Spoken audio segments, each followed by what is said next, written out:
did prepare something because this really is a very important exhibition that we put on. We do this annually every year, so I've written some things down and I want to get started. Today we have a number of guest speakers, but before they begin, I have some important words to share with you, and I've written them down so I don't forget anything. It's that important. All right, you're seated in this auditorium because you are attending prom. We fully expect that when our guest speakers who have taken time out of their day to speak to you, and emergency teams that are going to be outside, they're going to play out a drama of a deadly crash, we fully expect you to listen to their words and watch. If you don't want to be here, if you don't have the patience, leave now. Just exit the walkway and hand your prom promise ticket to anyone. One of the staff members will happily take it, and we will issue you a refund on Monday. If you talk, if you pull out your phone, if you act disrespectfully during any one of our guest speakers, inside or out, we're going to ask you to leave this presentation, take your prom promise, and you will not be attending prom. I hope I've made that perfectly clear. All right, now this annual event, Prom Promise, was created in an effort to combat tragedy. You see, it's at events like prom, where the school year begins to wind down, and it sinks in that graduation is just around the corner, and students start to drop their guard in the name of having a good time. You see, it's at these events where tragedy is most likely to come calling. The goal of Prom Promise is to save just one life. All right, many of you know that I came to Beaufort High from another high school in the district. You may also have seen that just before spring break, a student died from alcohol poisoning. It was in the newspapers. You might know, many of you have gone to school with a student. After being pressured to drink way too much alcohol at a party. I knew that student.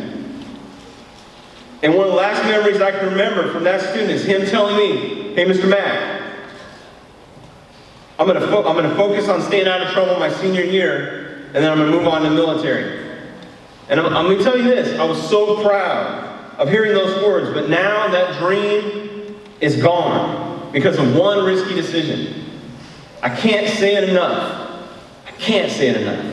Listen carefully to what you hear today and take in what you see during the dramatization outside. Imagine yourself or your friends in that scene and know that that tragedy, that one risky decision, it can change everything forever, no going back. All right, now I want to briefly review with you the guidelines for attire and for behavior at prom. Above all, you must remember tomorrow's night is a school event. All right, therefore, you'll be expected to dress appropriately for a formal dance. Dresses for young ladies. They're going to be modest and they're going to cover body parts that should remain private.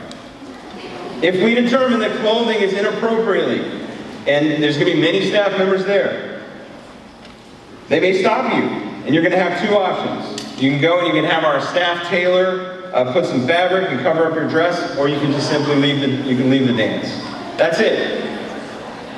Also, we're not going to allow dancing where individuals, one or more, are grinding upon another person. It's not going to happen. You're going to be asked once. You're going to be asked once to stop, and after that, we're going to ask you to leave.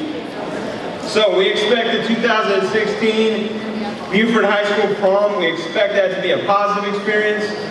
So remember, any quarrels you might have with anyone, any old grudges, leave them at home. Simple as that. All right, at this time, I'd like to introduce, let's have a nice round of applause for our first speaker, Katie Gadowns from BCAD. Good afternoon.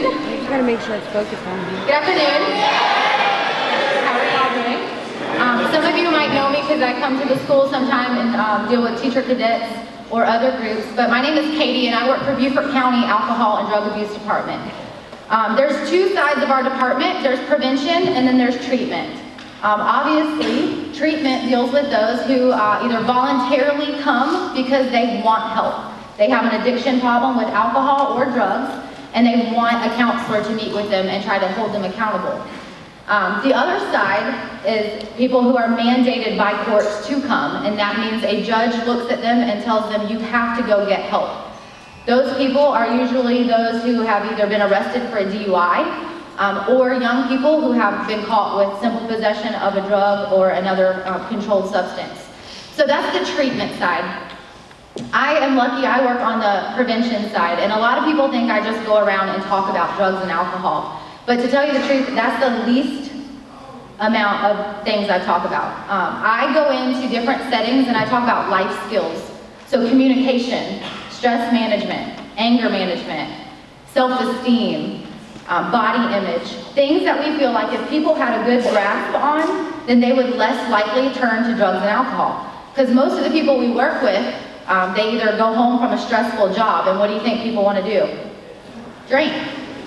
Or if a lot of the people that I deal with at the detention center, I teach at the detention center every Monday, and a lot of those people either come from broken homes or a history of alcohol abuse, mental, emotional, physical abuse, things like that. So today I'm here to talk to you about something bigger than that though. I'm here to talk to you about making good decisions in peer pressure. I'm going to show you a picture and I want you to tell me, what do you think about when you see this item? Monopoly? No. So gambling, thank you. Quiet down now. So, gambling. Most people when they see dice, they think about gambling. And I'm not just talking about gambling away their money or their earnings, but today I'm talking to you about gambling with your life. That's a very serious issue that people don't think about. And at your age and at my age even, people think that they're invincible. We hear words like death or cancer or wrecks or alcohol poison. We hear words like that and we think that we are just, that doesn't have anything to do with me, it doesn't have anything to do with my friends or anybody from my school. And then we see the paper, like your I think it's the principal was saying, that it does happen, it hits home, and it hits right here in our backyard in Beaufort County. So I just want to talk to you about a couple terms that I really feel like that you need to know, because most people see, they see the victims of things, and that's huge because the victims are important. But a lot of people don't think about the negative consequences that it can have on their lives. So the first term is zero tolerance. The state of South Carolina is a zero tolerance state. That means that there is absolutely zero tolerance for underage drinking. The legal age to drink is 21, and we all know that. But there is zero tolerance for anybody under the age of 21. And that means that if you are caught in possession of alcohol or under the influence of alcohol, you can go straight to jail. And that is not going to look good on your record. With that, there's jail, like I said, there's fines, there's the loss of your driver's license, which takes months and months and a lot of money to get back. There's the loss of your scholarships. A lot of people don't think about that until after the fact. I know that if I had to go home whenever I got my scholarships and tell my parents, sorry, but I just lost X amount of money, they wouldn't be very happy with me. But like I said, a lot of people don't think about that until after the decisions have already been made and the consequences are faced. There's also the loss of your reputation, the loss of your trust with the community and with your family. And that's just if nobody gets injured and nobody gets hurt. But a lot of people don't think about the other side of that if somebody does get hurt. Like I said, I teach at the jail on Mondays, and one of the girls that was in my class for over a year awaiting her trial was the reason that somebody lost their life. She had way too much fun one night, used alcohol to just have a great time, and now she's in prison. She was 25 years old, and she probably won't see the light of day until she's at least in her 40s, if she ever sees it again. So she's missing out on getting married, having children, all the things that we look forward to in life, like prom. So think about those things. The next term is third-party liability. A lot of people don't think about this one as well, and this is basically if something happens to someone and it can be traced back to you, then you can be held responsible. So that's, for instance, if somebody comes to a house party that you're hosting and they leave drunk and they get in a wreck and it can be traced back to you, you're getting sued and probably facing criminal charges.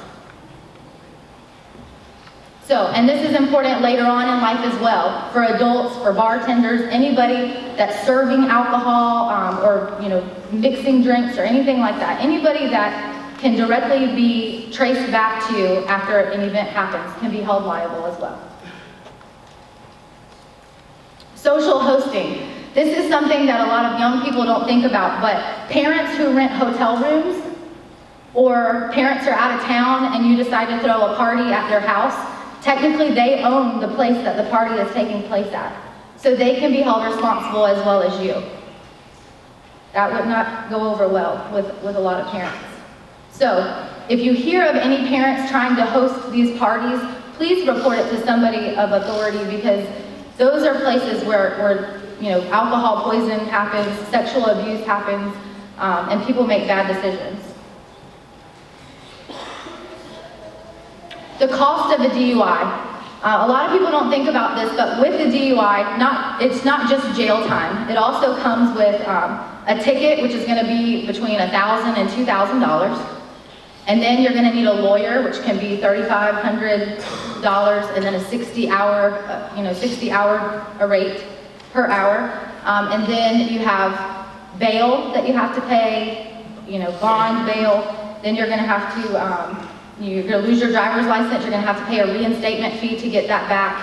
Then you have to get special insurance, SR22 insurance, and that can range about $500 a month just for insurance.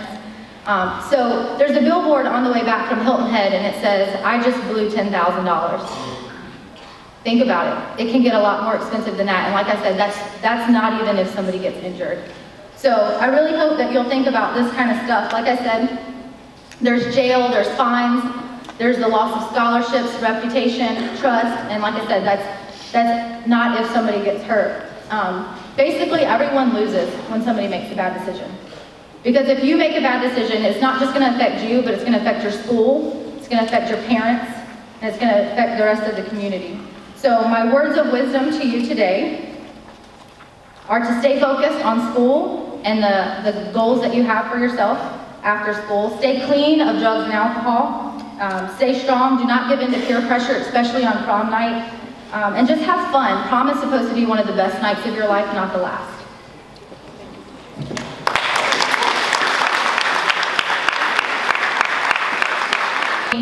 Is Cassandra, and she's our director. And we work with the Radiance Women's Center here in Beaufort. We have been asked to come and share a little bit about who we are and what we do. So Radiance Women's Center is basically a crisis pregnancy center. And what that means is we offer counseling to those who think they might be in an unplanned or crisis pregnancy. We also offer free pregnancy tests, free ultrasounds, and free limited STD testing, along with post-abortion care and counseling. I got involved with the center a while back, and in order to help you understand why, I need to go back a few years. So about 10 years ago, I found myself in a crisis pregnancy. And for me, what that looked like was I felt desperate, cornered, trapped, and afraid. I no longer had control, and the plan that I had for my life was not turning out the way I thought it would. At that time, I didn't consider abortion, but the fear and anxiety that those two little pink lines caused me to have sympathy and compassion for the young girl or woman who had.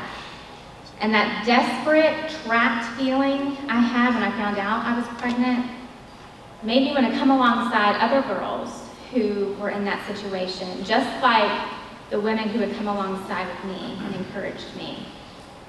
And that's really what we want to do at Radiance Women's Center. Our hope is that you never need our services, but in the event that you do, we want to come alongside you, to encourage you and to offer you hope. We want you to know that there are options. You have options, and we want you to know what those options are. We want to tell you that there is hope in the midst of your unplanned pregnancy, and there is hope on the other side of it. And if you've had an abortion and it hasn't quite fixed the problem like you were promised it would, we want to tell you that there is even hope after the pain of abortion. Can y'all hear me? Okay. Something stopped humming, so okay. Believe it or not, I am not here to tell you that sex is bad or even that it's wrong. In fact, we believe at the center, hold on now, we believe at the center that sex was designed to be good. It was created with a purpose and for a purpose. I don't want to lose you now. Stay with me. It was not created just to populate our world, but in the context of commitment and respect, it was designed to bring closeness and fulfillment to a relationship. Sex isn't the bad guy. The problem we run into is that we fully don't understand the purpose or the plan. Now I have a 3-year-old, and he loves to help me in the kitchen. He'll pull his stool up to the counter and he starts pouring the ingredients in, and he wants to mix it up and usually ends up making a big mess. But his favorite part is licking the spoon at the end. I mean, who doesn't love that, right? Well, sometimes I get distracted with something and he just takes over. He starts pouring this in and throwing that in, and the first time that happened, I just threw it in the oven. I thought, well, most of the ingredients are in there. What could go wrong? Well, being the inexperienced baker that I was, I didn't realize that the plan mattered. There was a recipe with ingredients and instructions. There was a specific order to things. And it was all kind of important if I was looking to get a good result. What I pulled out of the oven slightly resembled a cake. I mean, it was the same color and it smelled the same, but it looked pitiful and it didn't quite taste right. It was dense and heavy, and it was not what it was supposed to be. We all have a story, don't we? In the early part of my story, I was trying to write a fairy tale. I knew exactly what I wanted it to look like, but things kept happening out of order.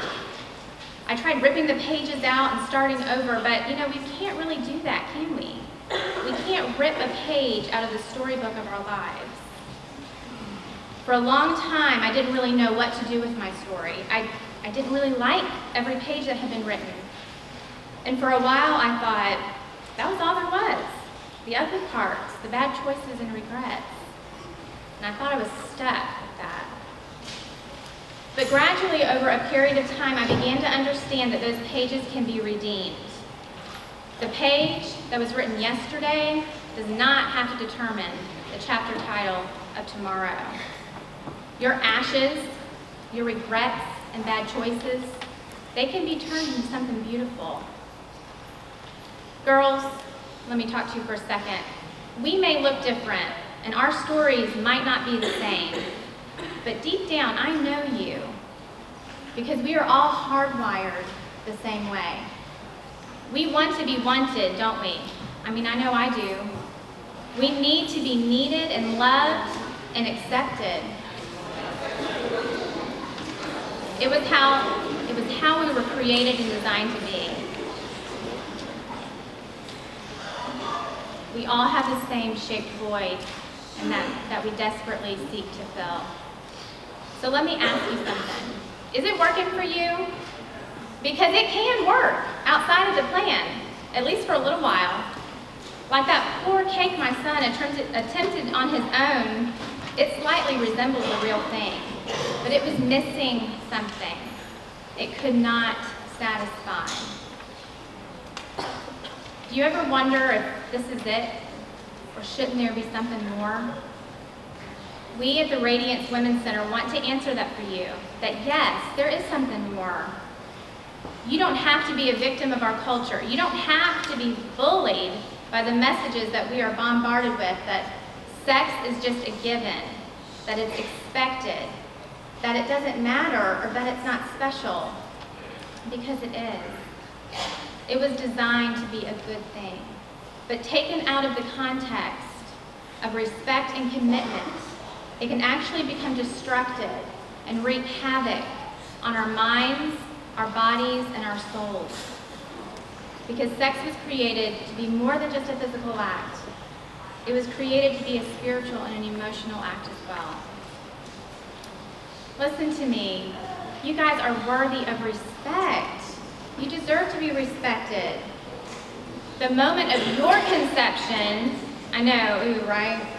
But when those first cells came together and determined who you were going to be, something special happened. You were given worth, you were given value. You have been beautifully and wonderfully made.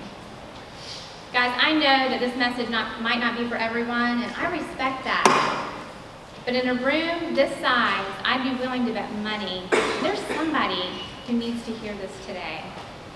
So let our voice be a different voice that you hear in today's culture, to give you permission to go against the grain and to change the theme of your story. Remember, you are writing your story. What do you want it to say?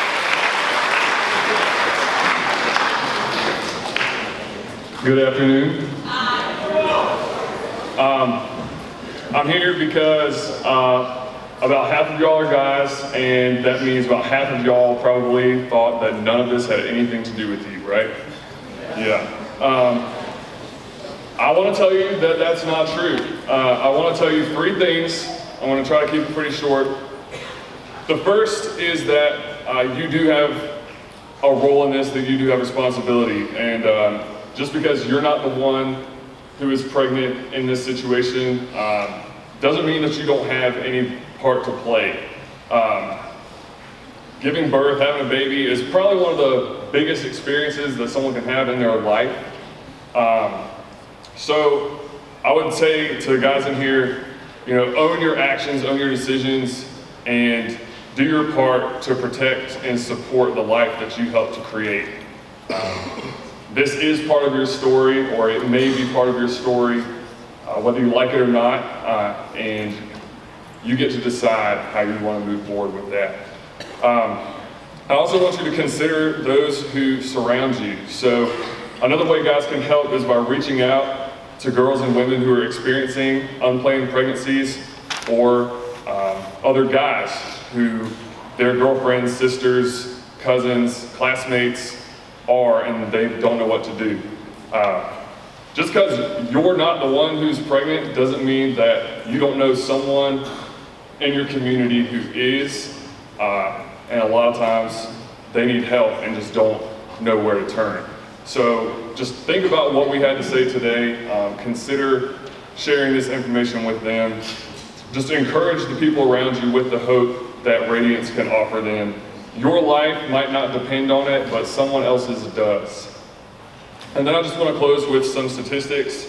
We did bring a brochure, so if you'd like to look at it, I think you can pick it up on your way out today. Just one thing about STDs that I didn't know is that about 1 in 4 teens has an STD. So, count your classmates up and divide it by 4. Now, one other thing that I want to share is that I didn't graduate from high school that long ago. I might look like it, but about 20 girls in my graduating class, I won't tell you what year that was, but about 20 in my graduating class, which was actually a little smaller than y'all's, had at least one child by the time they finished, if they finished. So just recognize that this is a lot more common than you probably want to think, and just look for opportunities to help those around you, okay? So thanks for listening to us. Please consider the things that we shared with you today. Feel free to grab a pamphlet on the way out, and enjoy your prom. Thank you. Good afternoon. My name is Frank Hamilton. I'm with an organization called Mothers Against Drunk Driving, otherwise known as MAD. How many of you are seniors? Well, so am I. Okay. I'm also proud to say that I'm a Beaufort High graduate, class of 1959.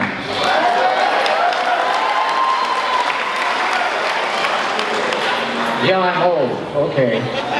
I've learned a couple of things, and I want to share a couple of things with you because, you know, I don't know, well, I know a few of you are waving at me, but the big thing I want you to do is survive.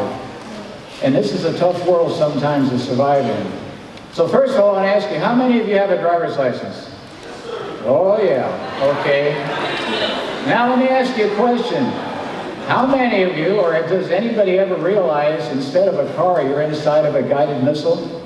You ever thought about that? Yeah. Guess what is the guidance system? What's the guidance system? You are. Now, if the guidance system is distracted or impaired, what's going to happen to your missile? Yeah. Guess what the leading cause of teenage traffic fatalities is? Texting. That's one form of distraction. And ladies and gentlemen, do you realize if your car is going 60 miles an hour, it's going 88 feet every second. The average time spent looking at your cell phone texting is 3 to 4 seconds. In that time, you have traveled a whole football field and never saw the road. Do you think something's going to happen? Your car is dumb. Your missile doesn't know where to go, what to slow down, what to watch for. Only the guidance system does, that's you. You need your full attention. The other thing that you run into is what is called inattentive blindness.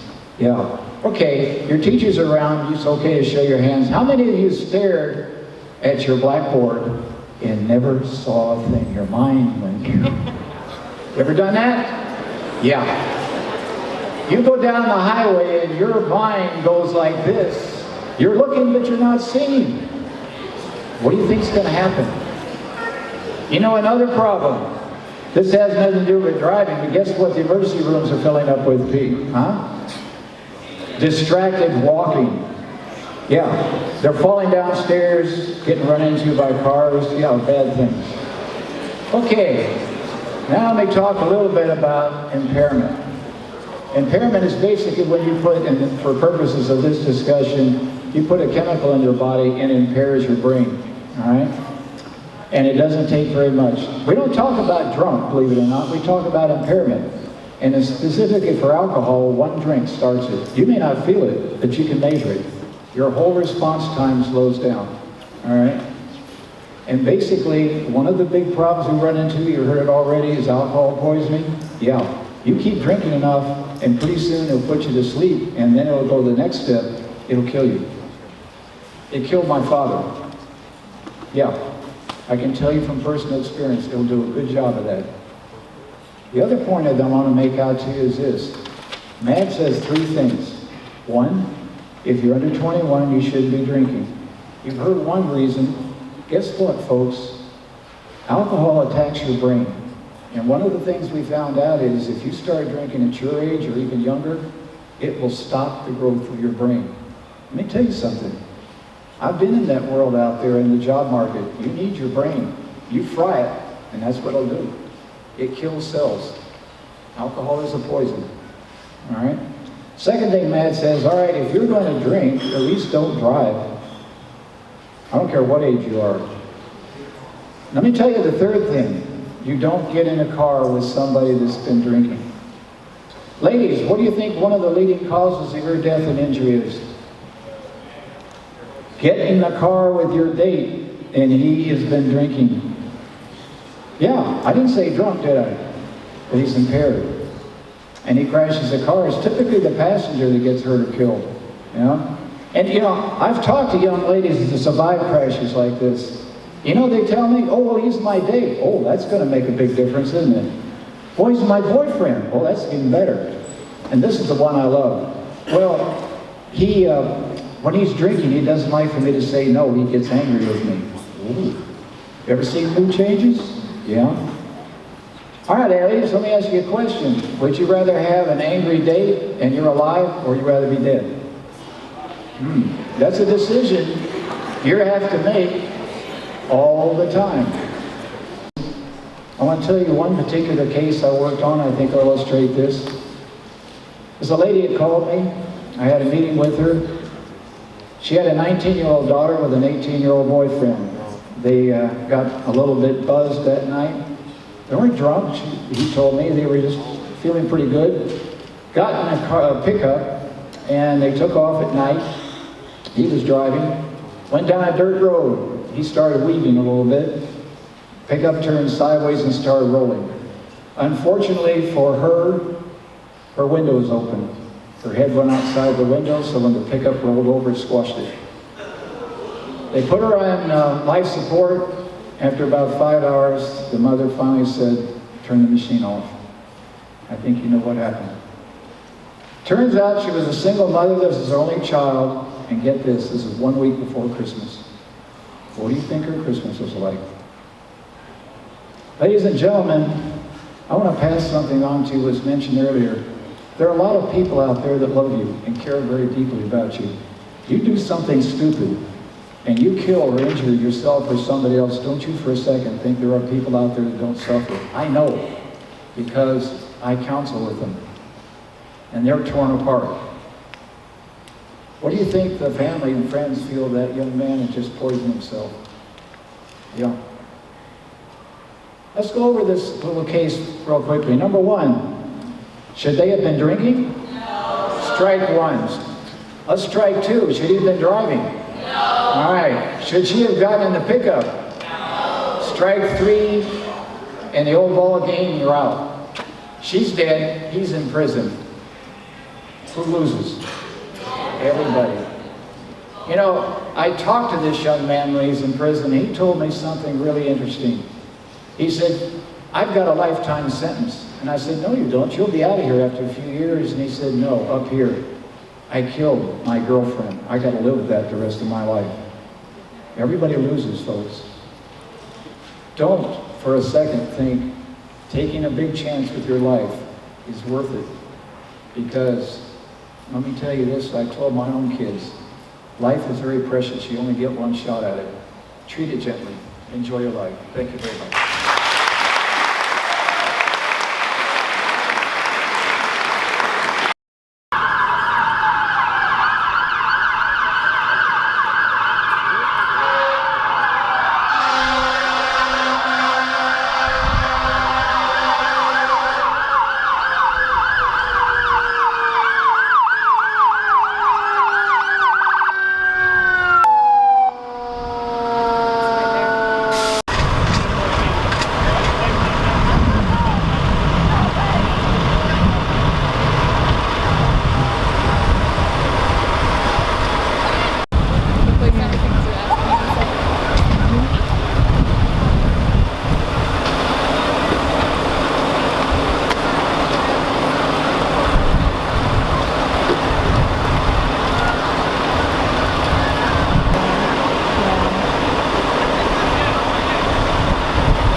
Come over here. Come over here. Talk to her. My daughter just called me on the phone. And she said that you... Come with me. Family commission motion off.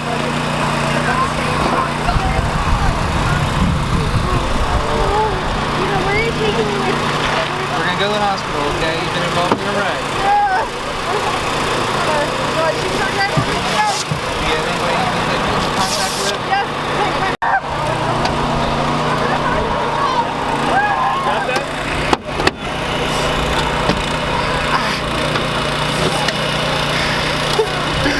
Somebody help me, please.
great to meet you, buddy.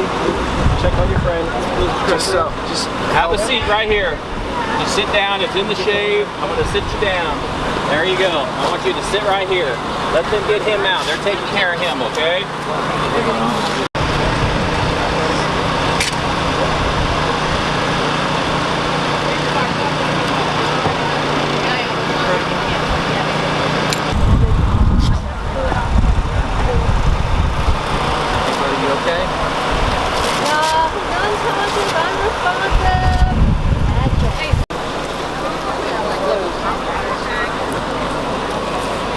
Yeah, we had her today.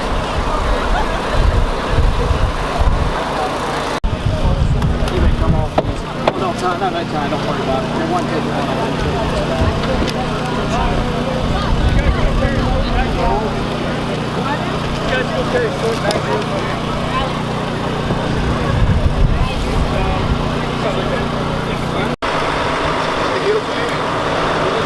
You're going to get him to the hospital and get him checked out, okay?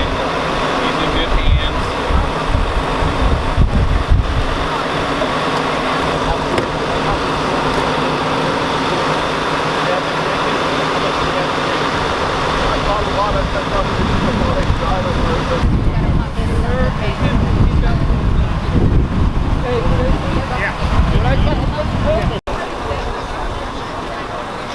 They're gonna do the test.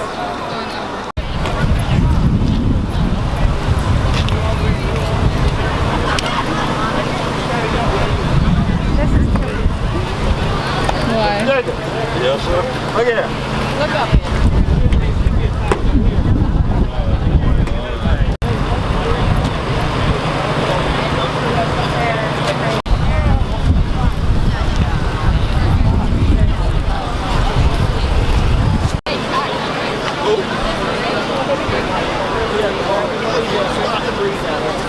Put her socks and shoes back in there.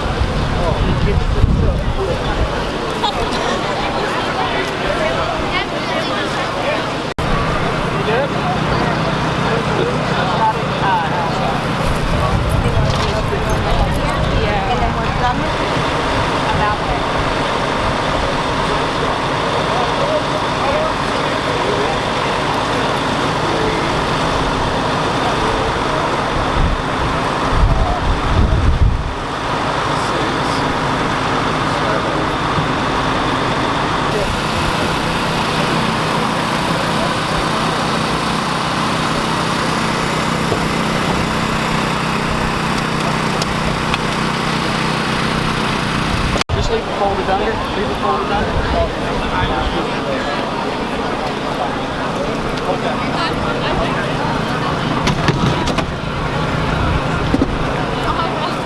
Hi, gentlemen, ladies. Want to pick her up?